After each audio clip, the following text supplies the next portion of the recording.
നമുക്കിവിടെ ഈസി ആയിട്ട് ഒരു ചോക്ലേറ്റ് കേക്ക് ബേസ് ഉണ്ടാക്കിയാലോ. അതിനായിട്ട് നമുക്ക് 3 മുട്ട, 1 കപ്പ് പഞ്ചസാര, baking powder, baking soda, vanilla essence, sunflower oil വേണം.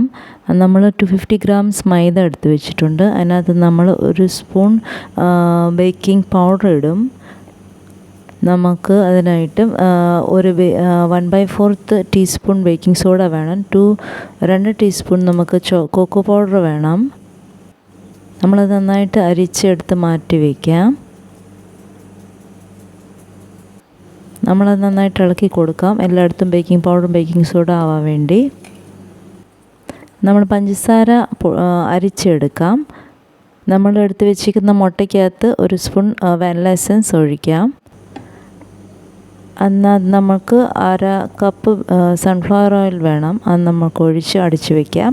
നമ്മളൊരു ഞുള്ള് ഉപ്പ് അതിനകത്തിടും. നമ്മൾ പൊടിച്ച് വെച്ചേക്കുന്ന പഞ്ചസാര ഈ മുട്ടയുടെ കൂട്ടിനകത്തോട്ട് ഇട്ടിട്ട് നല്ലൊരു ബാറ്ററാക്കി എടുത്ത് വലിയൊരു ബൗളിനകത്തോട്ട് ഒഴിച്ച് വയ്ക്കാം.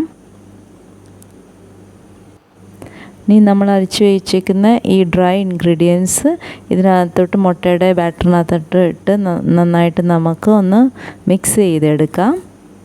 ഞാനിത് ഇവിടെ 2 ബാച്ചായിട്ടാണ് മിക്സ് ചെയ്തെടുത്തത്.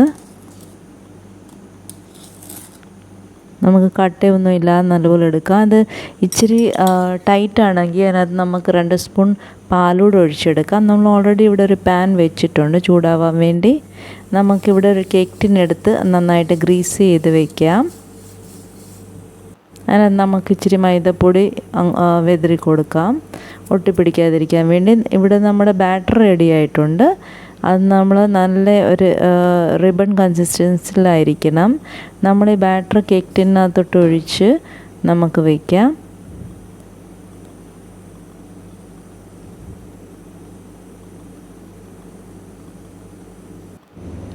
നമുക്ക് എയർ ബബിൾസ് പോകാനായിട്ട് ഇങ്ങനെ ചെയ്ത് കൊടുക്കാം. അന്നേരം അതിനകത്ത് എയർ ബബിൾസ് ഒന്നും ഇല്ലാതിരിക്കും. നമ്മൾ ഓൾറെഡി ഒരു പാൻ വെച്ചിട്ടുണ്ട് ചൂടാവാൻ വേണ്ടി. അതിനകത്ത് റിങ് ഇട്ടിട്ട് കേക്ക് ടിൻ ഇറക്കി വയ്ക്കാം.